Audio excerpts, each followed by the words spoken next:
Good evening. My name is Charon Hribar, the Director of the Cultural Strategies for the Kairos Center, an organization whose history is rooted in the organizing of poor and homeless families and is committed to building a broad social movement to end poverty led by the poor. We are one of the co-anchor organizations of the Poor People's Campaign, a national call for moral revival, and we recognize the deep need to build international solidarity with poor people's movements around the world. It is for this reason I'm grateful to be hosting tonight's It's Kairos Time conversation. We are the poor, building global solidarity. A Kairos moment is a time when crisis and opportunity collide and the possibility for something new can emerge. And It's Kairos Time is a bi-weekly series of 30-minute talks with partners, collaborators, and movement builders where we discuss what's happening and what we're doing to respond in this Kairos moment. Tonight, we're joined by two powerful organizers who represent movements of the poor and dispossessed, and who through their work are exposing the deep contradictions of economic and political systems that are denying basic rights and human dignity to millions of people who are forced to live in poverty in a world of great abundance. First, we have Thapelo Mohapi, who currently serves as the General Secretary of Abahlali, baseMjondolo, the Shack Dwellers movement in South Africa. The Shack Dwellers movement organizes land occupations, builds communes and campaigns against evictions and xenophobia and for public housing. It's been described as the largest, most independent, militant, and progressive social movement in post-apartheid South Africa and has more than 100,000 members in 86 branches across 5 provinces. Since its formation, Abahlali has dedicated itself to radical land reform projects that insist on the decommodification of land and for its distribution and use based on need. It's fought to stop the demolition of shack settlements and has fought for government to provide basic services, including electricity and sanitation in settlement communities. Thapelo started his work with Abahlali in Durban and is now a political organizer in Cape Town and is working to support families facing violent government-led home invasions and evictions. Willie Baptist is the coordinator of poverty scholarship and leadership development at the Kairos Center. He is a formerly homeless father of 3 who came out of the Watts uprisings and the Black student movement. He has 50 years of experience educating and organizing amongst the poor and dispossessed, including working as a lead organizer with the United Steelworkers, as an educator and organizer with the National Union of the Homeless and its educational arm, the Annie Smart Leadership Development Institute, an education director of the Kensington Welfare Rights Union for 10 years, and a lead organizer and educator for the Poor People's Economic Human Rights Campaign, as well as many other networks.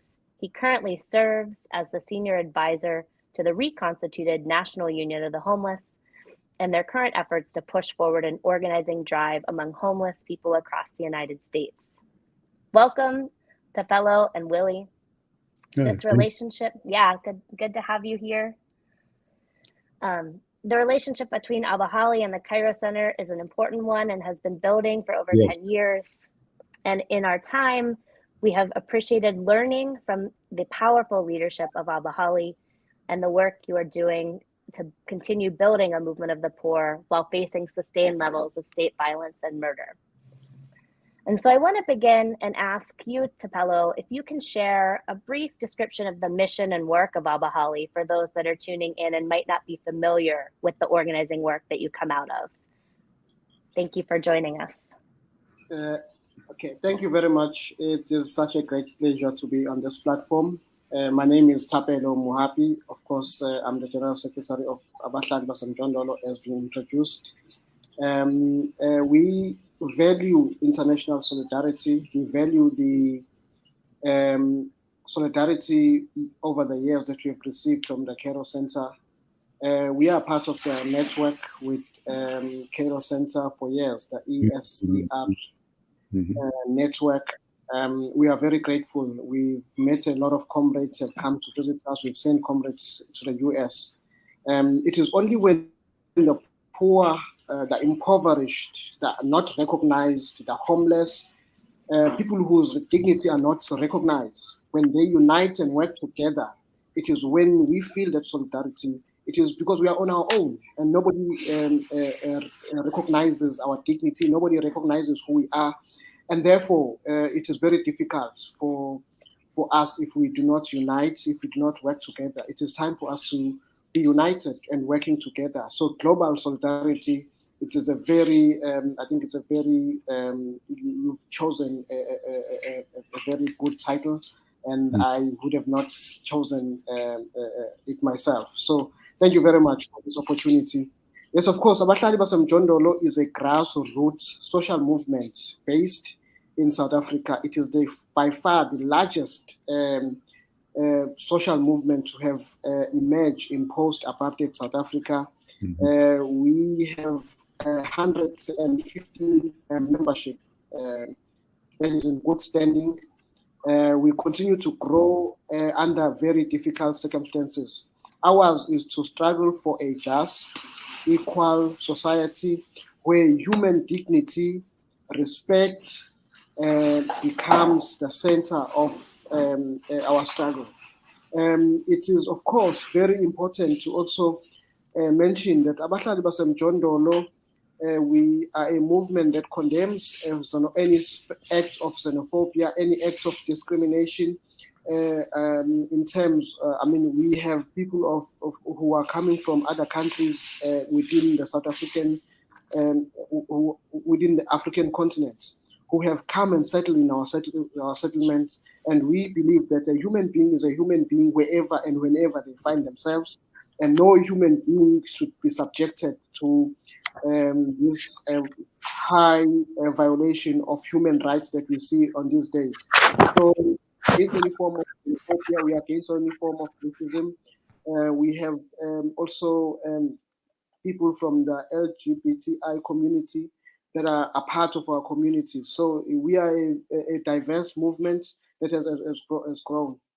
Our assertion is mainly to say that we want to see a society that is just, a society that is based on respect and human dignity for all humankind, regardless of their socio-economic status, where they come from. So Abahlali baseMjondolo is a home for all human beings, regardless of where they come from. Thank you, Thapelo, for being able to let those tuning in understand the tremendous growing work that you're doing. And wanted to hear, because I know there's been, some real challenges over the many years that you've been organizing, and since your founding in 2005, that you've had over 20 leaders assassinated while building this movement.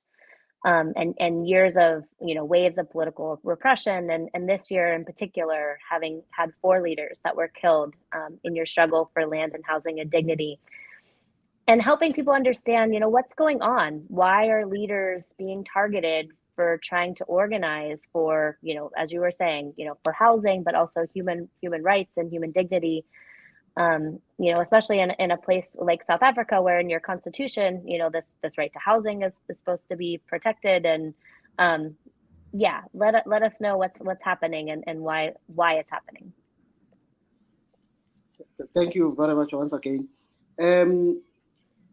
The price for land and housing and our dignity has been paid in blood.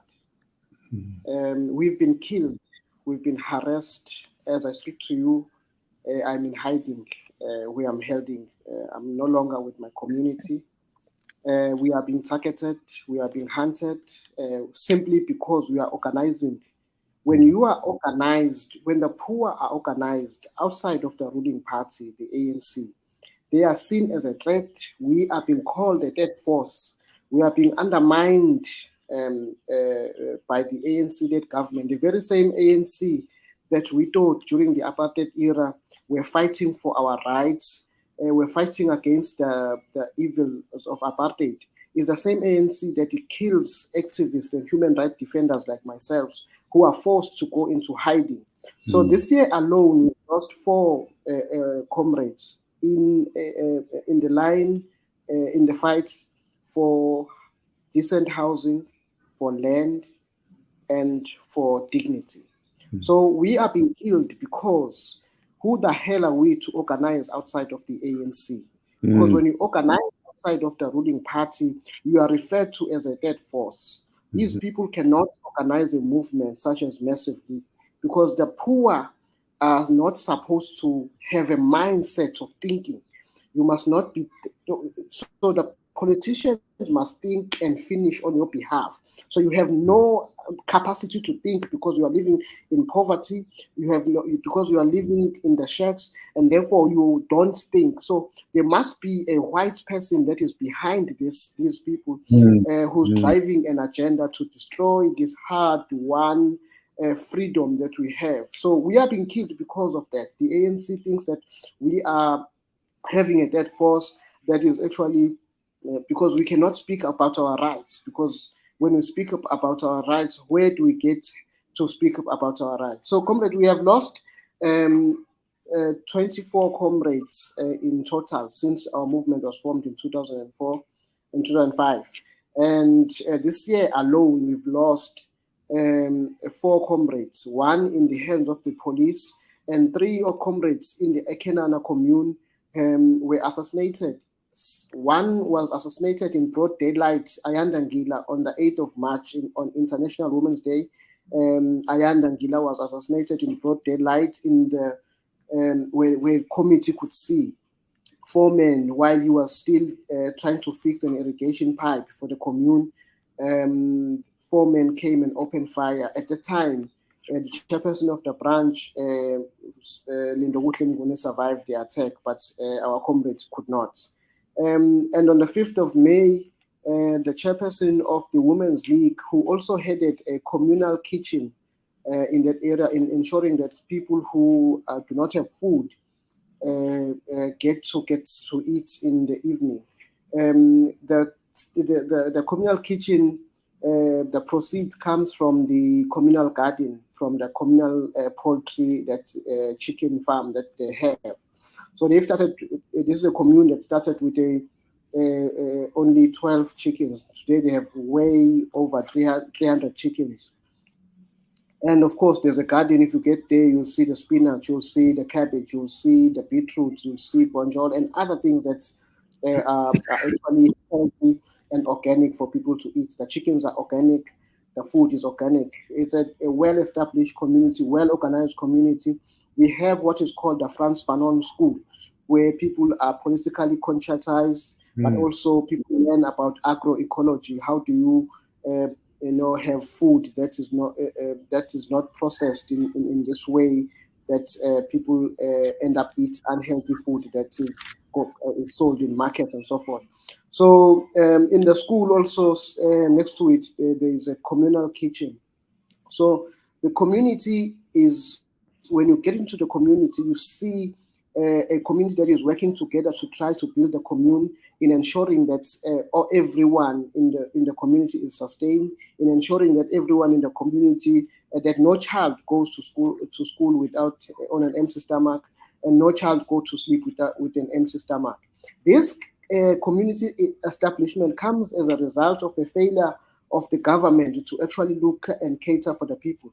During the time of COVID, when people were told to be on lockdown and no food was provided and nothing, and people were unemployed and no measures were provided by government, this community came up with this initiative to ensure that people are fed during this trying time. So it is very unfortunate that the ANC sees this as a threat. The ANC government sees this as something that is actually not something that they can promote, and sees this as something that they should tackle. So we've been facing repressions because we are organizing outside of the ruling party, and when you are organizing outside of the ruling party, you are regarded as somebody who should be repressed, imprisoned, and killed. So we've lost 24 activists to date. And it is unfortunate that we are continuously working under these difficult circumstances and ensuring that the movement grows under these very difficult circumstances, even though our lives are at risk.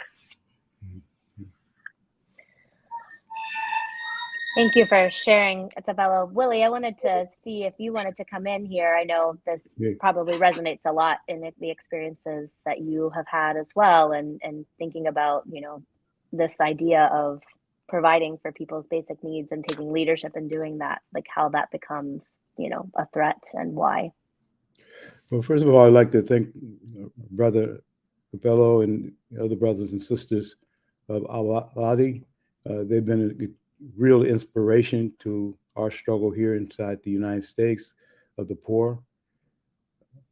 We have a long history of the struggle of the poor for dignity and for the very same thing that you guys are fighting for. So we've gotten tremendous inspiration from the perseverance that you guys have displayed over the years and the relationship that we've developed with Abahlali. We really treasure this relationship. Inside this country, this long struggle of the poor has been one where the poor has been subject to attacks and has been kept the most disunited, the most disorganized, the most racially segregated, the most disenfranchised, the most imprisoned section of the population here in the United States.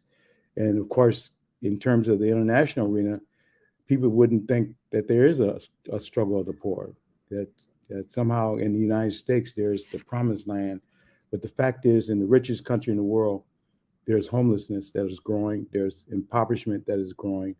And even though our struggle is not given very much media attention or any type of a voice, we are determined to organize ourselves to provide our own voice. And this is where Abahlali really is an inspiration for what you guys have gone through. The Homeless Union, we organized in the 80s and the 90s here in some 25 states and 25 locals, chapters of the union. And we, at our height, we had about 25 to 35,000 members. This is homeless folks organizing homeless folks. And then we hooked up with other parts of the struggles of the poor. The Kairos Center has become kind of this network of poor organizations throughout the country, in addition to the Homeless Union. And we are definitely, interested and see that we need to support in whatever way we can the struggles of our brothers and sisters in South Africa, particularly the poor. And so I'm glad you came on to the program. We want to build this relationship. Your struggle is our struggle. Your victory is our victory. Your defeat is our defeat. And if you can give Sabu, my brother Sabu, a hello. I've known him for a while and really appreciate his contribution to the struggle. Yes, and so that solidarity that builds on, you know, those of us struggling and fighting for our everyday needs and our everyday dignity, and wanting to think with you for a minute, Thapelo, about, you know, in these times that we're facing, you know, such repression, where you all are seeing this firsthand. How do we keep growing this movement? You said you're continuing to grow. And I think that's a lesson we want to, you know, be able to share with leaders in our movement and our global movement, as we need to continue to build our leadership of the poor. And seeing, you know, I heard some of that in the kind of, you know, work that's happening in the encampments and the, you know, even the community gardens and all of that, how that is able to meet folks and those to be places where people are coming together, as well as the, you know, you mentioned the schools of conscientization that are happening. But yeah, if you could share a little bit, what continues to bring people together in these times?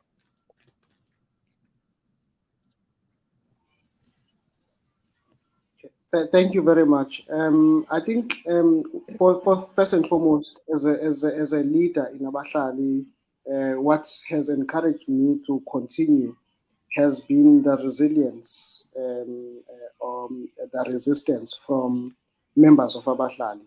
The thousands members of Abahlali have rallied behind us, and they have affirmed that we are on the right track, and they have continued to support us. And also, what has kept us going has been the solidarity. Solidarity from international, from our comrade from Kairos Center, and other comrades in the network and all over, has shown us, that has affirmed us. You know, when you have a government that treats you as a criminal, that treats you as a thug, as a mafia, as a terrorist, you tend to lose confidence in the struggle. Yeah. But it is also when a comrade from another country who experienced the same thing, who feel that the comrades in South Africa are in the right struggle. Yes. So it is that solidarity that when we come together and work together as the poor globally, that we can fight against the system, because this is a system. It's not South Africa. It's not the US. It's everywhere.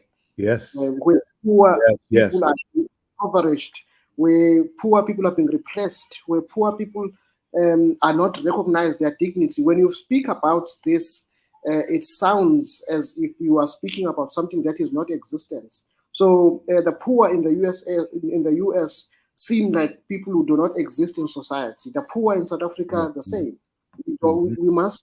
We are kept confined in these shack settlements, so that our voice does not come out. So it is when we have a comrades who are outside, when the media in South Africa does not want to tell our story, but we know that we can actually voice our media can.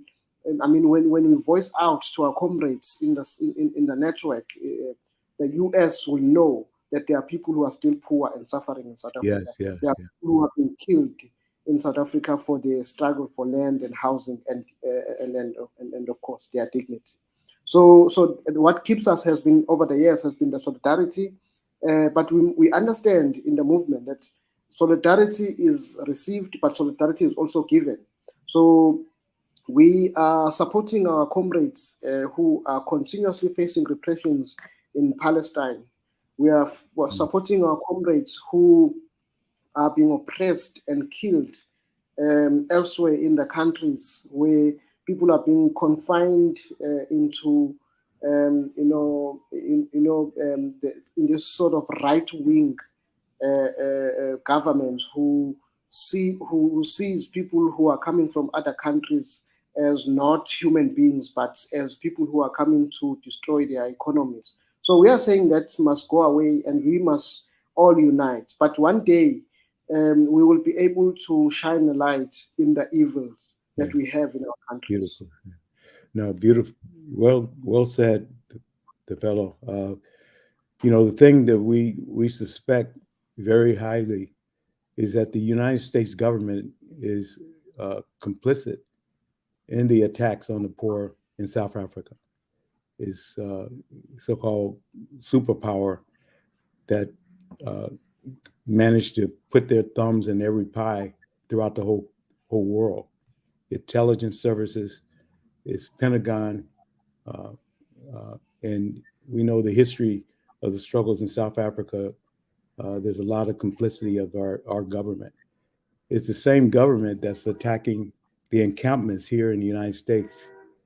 Of late, the poor is experiencing real evictions, and there's been a proliferation and growth of encampments here in the United States.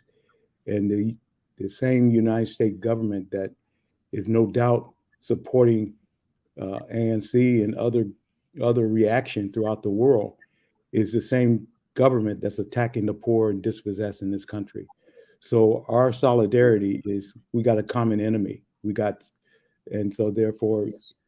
we have to learn from each other. We have to support each other, and have to see that that's the struggles that you guys are going through is struggles that we're going through. We have to learn from your struggle. You guys are far ahead. You really is a great example of the poor, that the poor can do this, that the poor can organize, that we can speak for ourselves, that we can think for ourselves, that we can organize ourselves, we can fight for ourselves, and we can lead not only ourselves, but we can lead the entire nation.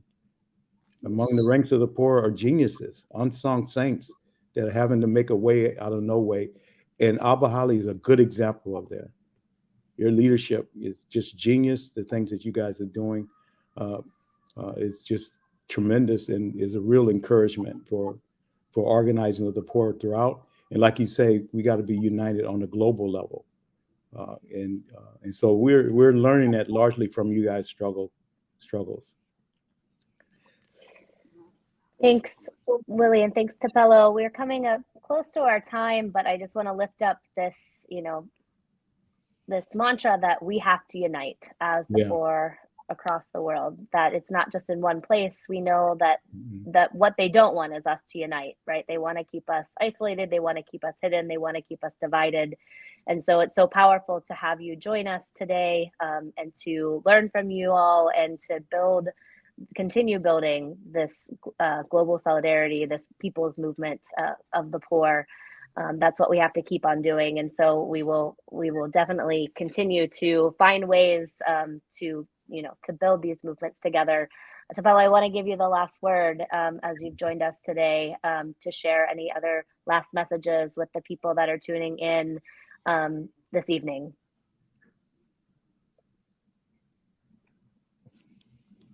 Yes, I want to say to Comrade Willie, you mentioned, you said that your struggle is our struggle.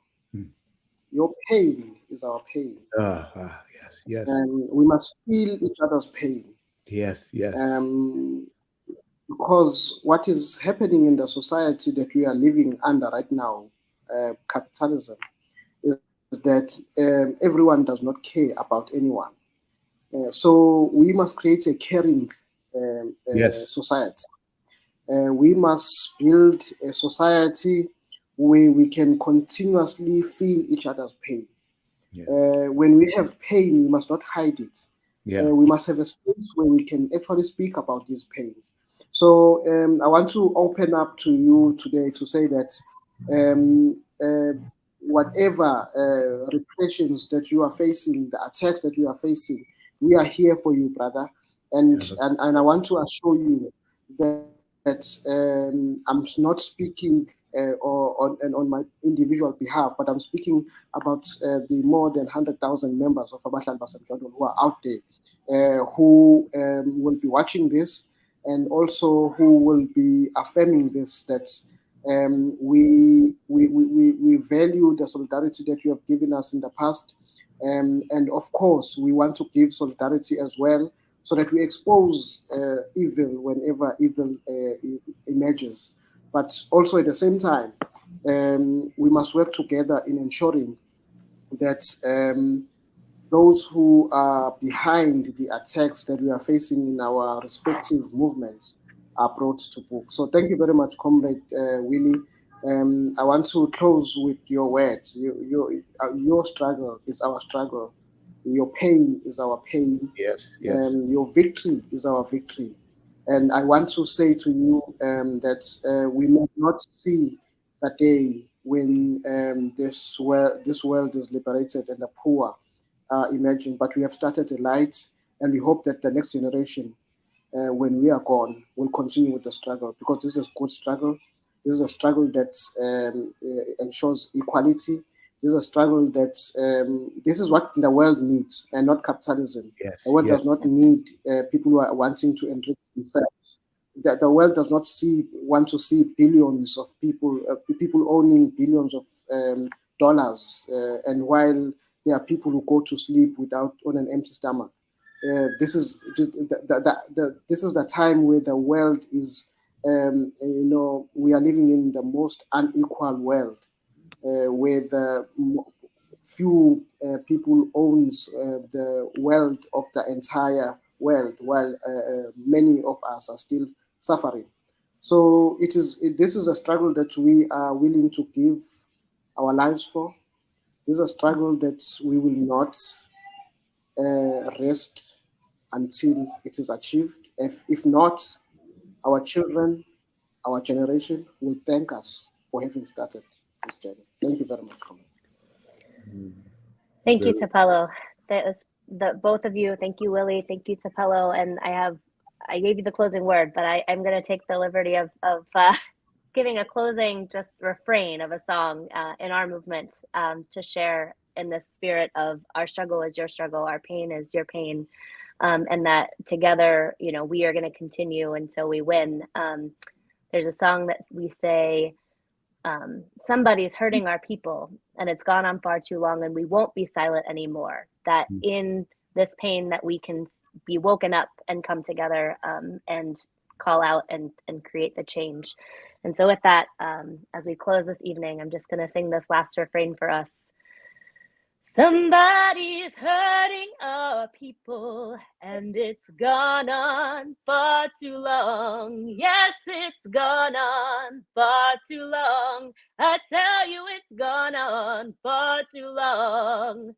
Somebody's hurting our people, and it's gone on far too long.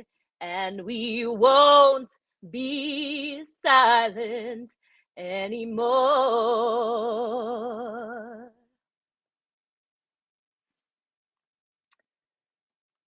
Thank you. Sending love and strength to everyone in Abahlali. Thank you all. Thank you very much. Thank you for the platform. Thank you very much. Appreciate it, comrades.